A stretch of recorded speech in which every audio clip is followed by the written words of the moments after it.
ಭಗವದ್ಗೀತಾ ಸ್ವಾಧ್ಯಾಯದ ವಾರ್ಷಿಕೋತ್ಸವಕ್ಕೆ ತಮ್ಮೆಲ್ಲರಿಗೂ ಸುಸ್ವಾಗತ. ಭಗವದ್ಗೀತೆಯ ಅನೇಕ ಉಪನ್ಯಾಸಗಳನ್ನು ನಾವೆಲ್ಲರೂ ಕೇಳಿರುತ್ತೇವೆ.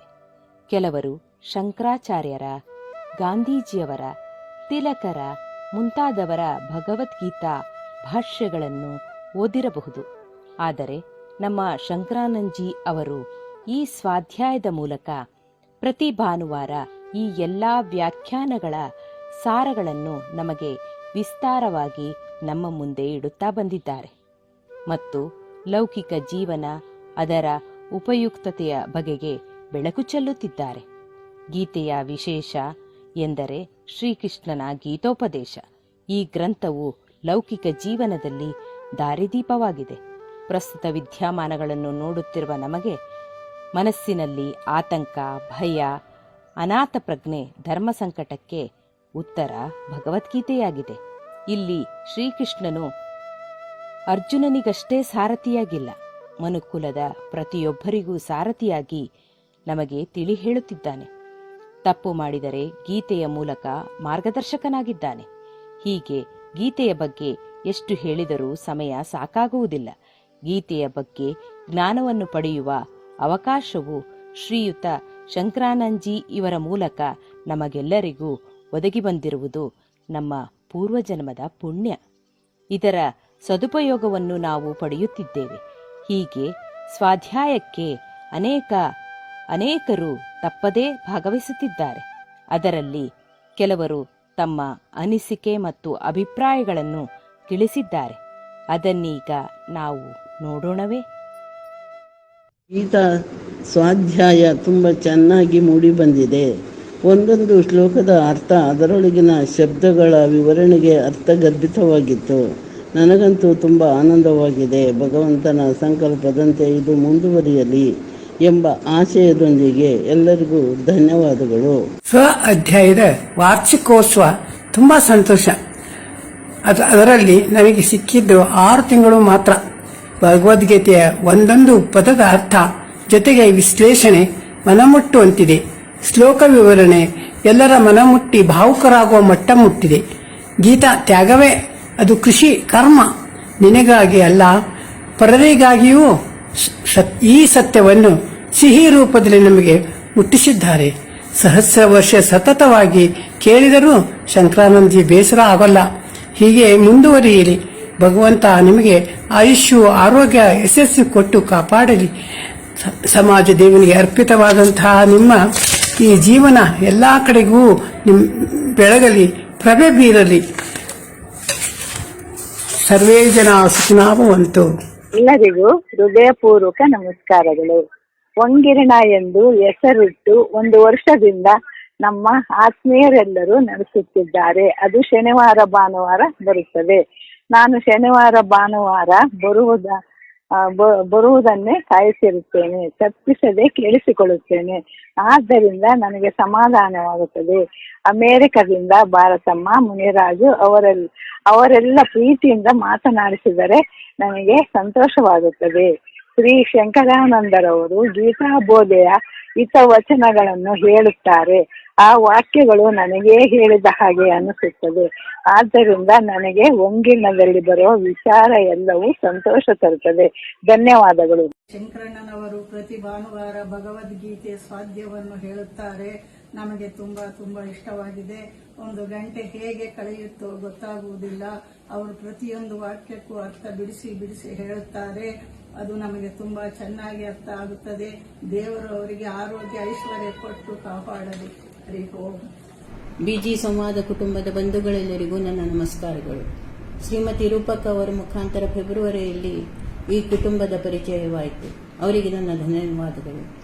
ಗೀತಾ ಸ್ವಾಧ್ಯಾಯ ತುಂಬಾ ಚೆನ್ನಾಗಿ ಮೂಡಿ ಬರ್ತಾ ಇದೆ.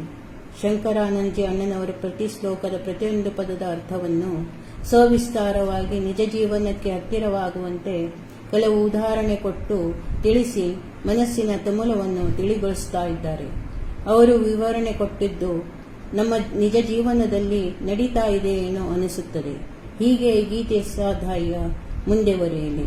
ನಮ್ಮ ಶಾಲೆಯ ಪಠ್ಯಕ್ರಮದಲ್ಲಿ ಭಗವದ್ಗೀತೆಯ ಪಾಠ ಇದ್ದರೆ ಚೆನ್ನಾಗಿರುತ್ತಿತ್ತು. ಭಾನುವಾರ ಯಾವಾಗ ಬರುತ್ತೆ ಎಂದು ಕಾಯ್ತಾ ಇರುತ್ತೇನೆ.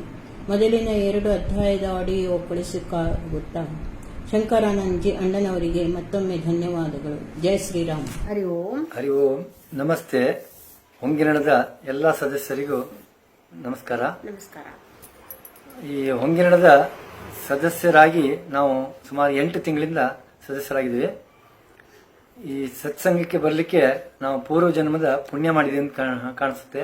ಯಾಕಂದ್ರೆ ಯಾವುದೇ ಸತ್ಸಂಗ ಸಿಗಬೇಕಾದ್ರೆ ಪೂರ್ವ ಜನ್ಮದ ಪುಣ್ಯ ಇದ್ರಷ್ಟೇ ಸಿಗುತ್ತೆ ಸತ್ಸಂಗ. ಹಾಗಾಗಿ ನಾವು ಈ ಸತ್ಸಂಗ ಸೇರಿದ್ದೇವೆ. ಮತ್ತೆ ಈ ಭಗವದ್ಗೀತೆಯನ್ನ ಬಹಳ ಹತ್ತಿರದಿಂದ ಶಂಕರಾನಂದಜಿಯವರು ಪರಿಚಯ ಮತ್ತು ಅರ್ಥವತ್ತಾಗಿ ನಮಗೆ ತಿಳಿಸಿದ್ದಾರೆ. ಶಂಕರಾನಂದಜಿಯವರು ಅವರಿಗೆ ಅನಂತಾನಂತ ವಂದನೆಗಳು. ಯಾಕೆಂದ್ರೆ ಅವರು ತುಂಬಾ ಅರ್ಥವತ್ತಾಗಿ ನಮಗೆ ಭಗವದ್ಗೀತೆಯ ಸಾರವನ್ನು ಹೇಳಿದ್ದಾರೆ.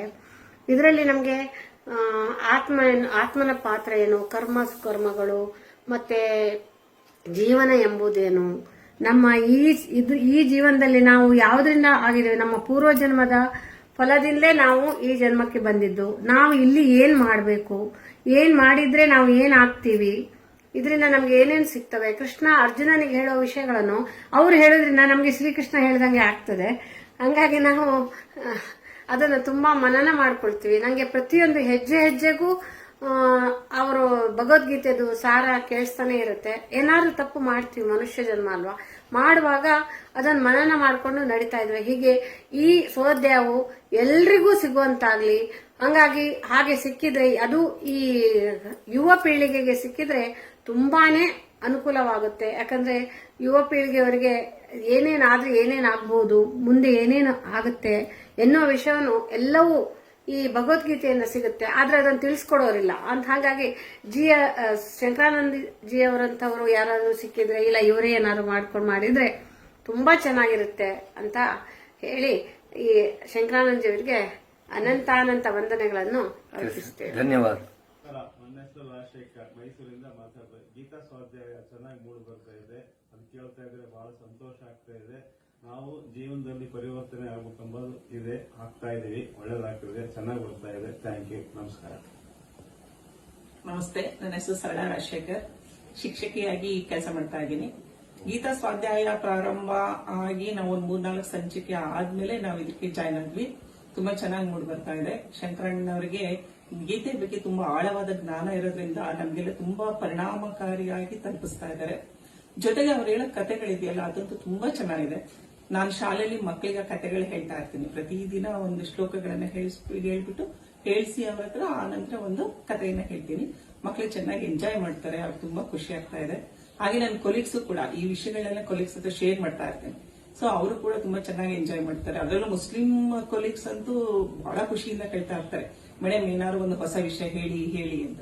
ಸೊ ಆಗ ಇಂಥ ಕಥೆಗಳನ್ನ ನಾನು ಮಧ್ಯ ಅವ್ರಿಗೆ ಹೇಳ್ತಾ ಇರ್ತೀನಿ. ಸೊ ಹಾಗಾಗಿ ನಮ್ಗೆ ಭಾನುವಾರದ ಈ ಕಾರ್ಯಕ್ರಮ ತುಂಬಾ ಚೆನ್ನಾಗಿ ಇಷ್ಟ ಆಗಿದೆ. ಹೀಗೆ ಮುಂದುವರ್ಕೊಂಡು ಹೋಗ್ಲಿ ಅನ್ನೋದು ನನ್ನ ಆಸೆ. ನಮಸ್ಕಾರ. ಎಸ್ ಮಂಜುನಾಥ್ ಅಂತ ನನ್ನ ಹೆಸರು. ನಾನು ETV ಅಂಗಸಂಸ್ಥೆಯ ಮಾರ್ಗದರ್ಶಿ ಚಿಟ್ಸ್ನಲ್ಲಿ ವ್ಯವಸ್ಥಾಪಕನಾಗಿ ಕಾರ್ಯನಿರ್ವಹಿಸುತ್ತಿದ್ದೇನೆ. ಈ ಹೊಂಗಿರಣ ಗ್ರೂಪ್ಗೆ ಅನಿತಾ ಅವರು ಜಾಯಿನ್ ಮಾಡಿಸಿದರು. ಜಾಯಿನ್ ಮಾಡಿಸಿದ 2-3 ವಾರಗಳ ನಂತರ ನಾವು ಈ ಭಗವದ್ಗೀತೆ ಕೇಳಲು ಮುಂದಾದೆವು. ಭಗವದ್ಗೀತೆ ಕೇಳಬೇಕಾದ್ರೆ ನಮ್ಮ ಕುಟುಂಬದವರು ಕೇಳ್ತಾ ಇದ್ರು. ನಾನು ಸಮಯ ಟೈಮ್ ಪಾಸ್ ಮಾಡೋಕ್ಕೋಸ್ಕರ ಕೇಳ್ತಾ ಇದ್ದೆ. ಫಸ್ಟು ಟೈಮ್ ಪಾಸ್ ಮಾಡೋದಕ್ಕೋಸ್ಕರ ಕೇಳ್ತಾ ಇದ್ದೆ. ನಂತರ ಅದು ನನಗೆ ತುಂಬ ಇಂಟ್ರೆಸ್ಟ್ ಆಯಿತು. ಯಾವಾಗ ಭಗವದ್ಗೀತೆ ಬರುತ್ತೆ ಅನ್ನೋದು ಕಾಯಬೇಕು ಅನ್ನಿಸ್ತಿತ್ತು. ಅದೇ ರೀತಿ ಅವು ನನ್ನ ವೈದಿಕ ಜೀವನದಲ್ಲಿ ಸಹ ಅಳವಡಿಸ್ಕೊಳ್ಳಲು ತುಂಬ ಇಷ್ಟ ಆಯಿತು. ಶಂಕರ ಮಾವನವರು ತುಂಬಾ ಚೆನ್ನಾಗಿ ನಡೆಸ್ಕೊಡ್ತಿದ್ದಾರೆ. ಅದರಲ್ಲಿ ಹೇಳೋ ಎಕ್ಸಾಂಪಲ್ಗಳು ಸಹ ನಮ್ಮ ಜೀವನದಲ್ಲಿ ಅಳವಡಿಸ್ಕೋಬೇಕು ಅನ್ನಿಸ್ತದೆ. ಅಳವಡಿಸ್ಕೊಂಡಿದ್ದೀನಿ. ಒಂದು ಉದಾಹರಣೆ ಅಂದರೆ ಕಬ್ಬಿಣದ ಉದಾಹರಣೆ ಹೇಳಿದರು. 2 ಕಬ್ಬಿಣಗಳು ಕಾದರೆ ಅವುಗಳನ್ನ ನಮಗೆ ಬೇಕಾದ ಆಕಾರಕ್ಕೆ ತಗೋಬರೋಕ್ಕಾಗಲ್ಲ ಅನ್ನೋದು ತುಂಬ ಒಳ್ಳೆಯ ಎಕ್ಸಾಂಪಲ್ ಆಗಿದೆ. ಅದು ನಾನು ಆವಾಗಲೇ ಜ್ಞಾಪಿಸ್ಕೊಂಡು ಅದನ್ನು ನನ್ನ ವೈಯಕ್ತಿಕ ಜೀವನದಲ್ಲಿ ಅಳವಡಿಸ್ಕೊಂಡಿದ್ದೀನಿ. ತುಂಬ ಇಷ್ಟ ಆಗ್ತಿದೆ. ಥ್ಯಾಂಕ್ ಯು ಶಂಕರ್ ಮಾವಜಿ, ಹೀಗೆ ನಡೆಸ್ಕೊಡಿ. Thank you very much. ಎಲ್ಲರಿಗೂ ನಮಸ್ಕಾರ. ನನ್ನ ಹೆಸರು ಜಯಲಕ್ಷ್ಮಿ ಮಂಜುನಾಥ್, ಮೈಸೂರು. ಭಗವದ್ಗೀತೆಯು ಒಂದು ಹಿಂದೂಗಳ ಪ್ರಮುಖ ಗ್ರಂಥವಾಗಿದೆ. ಭಗವದ್ಗೀತೆಯ 18 ಅಧ್ಯಾಯಗಳು ಹಾಗೂ 700 ಶ್ಲೋಕಗಳನ್ನು ತಿಳಿದುಕೊಳ್ಳುತ್ತೇವೆ. ಪ್ರತಿ ಭಾನುವಾರ ಶಂಕರಣ್ಣನವರು ಸಮುದ್ರದ ಆಳವನ್ನು ಹೇಗೆ ತಿಳಿಯುತ್ತೇವೆಯೋ ಅದೇ ತರಹ ಭಗವದ್ಗೀತೆಯ ಆಳವನ್ನು ಸಹ ತಿಳಿಸಿಕೊಡುತ್ತಿದ್ದಾರೆ. ಹಾಗೂ ಪ್ರತಿ ಭಾನುವಾರ ಒಬ್ಬೊಬ್ಬರು ಪ್ರಾರ್ಥನೆ, ಅಮೃತವಚನ, ಶ್ಲೋಕಗಳು, ಪ್ರಣಯ ಹಾಗೂ ಶಾಂತಿ ಮಂತ್ರ ಇವುಗಳು ಸಹ ತುಂಬಾ ಚೆನ್ನಾಗಿ ಹೇಳುತ್ತಿದ್ದಾರೆ. ಈ ಸಂದರ್ಭದಲ್ಲಿ ಭಾರತ ಕಂದರನ್ನು ಸಹ ನೆನಪಿಸಿಕೊಳ್ಳುತ್ತೇನೆ. ಏಕೆಂದರೆ ಅವರು ಓಂ ಶ್ರೀ ಚಾಂಟಿಂಗ್ ಅನ್ನು ಪ್ರಾರಂಭಿಸಿದ್ದಾರೆ. ಅದರಲ್ಲಿ ನನ್ನನ್ನು ಒಬ್ಬ ಸದಸ್ಯನಿಯಾಗಿ ಮಾಡಿದ್ದಾರೆ. ಪ್ರತಿ ಶನಿವಾರ ವಿಷ್ಣು ಸಹಸ್ರನಾಮ, ಲಲಿತ ಸಹಸ್ರನಾಮ, ಭಜನೆಗಳನ್ನು ಹೇಳುತ್ತೇವೆ. ಅದರಲ್ಲಿ ನನಗೆ ಹೇಳುವ ಒಂದು ಸುವರ್ಣಾವಕಾಶ ಸಹ ಸಿಕ್ಕಿದೆ. ಶ್ರೀಯುತ ಶಂಕರಣ್ಣನವರಿಗೆ ಈ ಸಮಯದಲ್ಲಿ ಈ ಭಗವದ್ಗೀತೆಯ ಪ್ರವಚನ ಮಾಡುತ್ತಿರುವುದಕ್ಕೆ ನಮ್ಮ ಕಡೆಯಿಂದ ಧನ್ಯವಾದಗಳನ್ನು ಅರ್ಪಿಸುತ್ತೇನೆ. ಹಾಗೂ ಭಾರತೀಯಕನವರಿಗೂ ಸಹ ಧನ್ಯವಾದಗಳನ್ನು ಹೇಳುತ್ತೇನೆ. ಧನ್ಯವಾದಗಳು. ನಮಸ್ಕಾರ. ಭಗವದ್ಗೀತಾ ಸ್ವ ಅಧ್ಯಯನವು ಕರೋನಾ ಸಮಯವು ಇಡೀ ಜಗತ್ತಲ್ಲಿ ಸಂಕಷ್ಟವನ್ನು ಒದಗಿಸಿರುವಾಗ, ಮಾನಸಿಕವಾಗಿ ಎಲ್ಲರೂ ಕುಗ್ಗಿ ಹೋಗಿರುವಂತಹ ಸಮಯದಲ್ಲಿ, ಋಣಾತ್ಮಕ ಚಿಂತನೆಗಳ ಮಹಾಪುರದಲ್ಲಿ ಮುಳುಗಿರುವಾಗ ಎಲ್ಲರ ಮನಸ್ಸಲ್ಲೂ ಆತ್ಮವಿಶ್ವಾಸವನ್ನು ತುಂಬುವಂತಹ, ಮನಸ್ಸನ್ನು ಪ್ರಶಾಂತವಾಗಿರಿಸಿ ಧನಾತ್ಮಕ ಚಿಂತನೆಯನ್ನ ಜೊತೆಗೆ ಭಗವಂತನ ನಾಮಸ್ಮರಣೆಯನ್ನು ತೊಡಗಲು ಹಾಗೂ ಸ್ವ ಅಧ್ಯಯನ, ಅವಲೋಕನ, ಸ್ವಚಿಂತನೆಯ ಕಡೆಗೆ ಒಯ್ಯುವ ದಾರಿದೀಪವಾಗಿದೆ. ಗೀತೆಯ ಪುಸ್ತಕ ಮನೆಯಲ್ಲಿದ್ದರೆ ಸಾಲದು, ಮನದಲ್ಲೂ ಇರಬೇಕು ಎನ್ನುವಂತಹ ಚಿಂತನೆಯನ್ನ ಒಳಗೊಂಡಂತಹ ಈ ಸ್ವಾಧ್ಯಯನ, ಭಗವದ್ಗೀತಾ ಸ್ವ ಅಧ್ಯಯನ ಕಾರ್ಯಕ್ರಮವು ಇನ್ನೂ ಚೆನ್ನಾಗಿ ಮುಂದುವರಿಯಲಿ, ದಶಮಾನೋತ್ಸವವನ್ನು ಆಚರಿಸಲಿ ಎನ್ನುವ ಆಶಯದೊಂದಿಗೆ ನನ್ನ ಮಾತನ್ನು ಮುಗಿಸ್ತಾ ಇದ್ದೇನೆ. ತತ್ಸ್ವಾಧ್ಯಾಯ ಹಳೇದು ಕಿಂಡಿ ಥರ ಇದೆ ಅಂತ ಅನ್ಸುತ್ತೆ. ಯಾಕಂದರೆ ಆಧ್ಯಾತ್ಮಿಕ ಸಾಧನೆಗೆ ಕಿಂಡಿ ಥರ ಇದೆ ಅದು ನನ್ನ ಮೇಲೆ ತುಂಬ ಪರಿಣಾಮ ಬೀರಿದೆ. ಕೆಲವೊಂದು ಸರಿ ನನ್ನ ಕಾನ್ಷಿಯಸ್ನ ಭಾಳ ಕಾಡುತ್ತೆ. ನಾನು ದಿನನಿತ್ಯ ಮಾಡೋಂಥ ತಪ್ಪುಗಳನ್ನ ಅದು ಎಚ್ಚರಿಸುತ್ತೆ ಅಂತ ನನಗನ್ಸುತ್ತೆ. ಇಷ್ಟು ಹೇಳಿ ನಾನು ಮಾತು ಮುಗಿಸ್ತೀನಿ. ಪ್ರಸಾದ್, ಹಿರಿಯೂರು. ನನ್ನ ಹೆಸರು ಶಶಿಕಲಾ ಸಿದ್ದೇಶ್. ನಾನು ಚಿತ್ರದುರ್ಗದಲ್ಲಿ ವಾಸವಾಗಿದ್ದೇನೆ. ನಾನು ಚಿಕ್ಕಂದಿನಿಂದಲೂ ನನಗೆ ಭಗವದ್ಗೀತೆ ಕಲಿಬೇಕು, ಲಲಿತ ಸಹಸ್ರನಾಮ ಕಲಿಬೇಕಂತ ತುಂಬಾ ಆಸೆ ಆಗ್ತಿತ್ತು.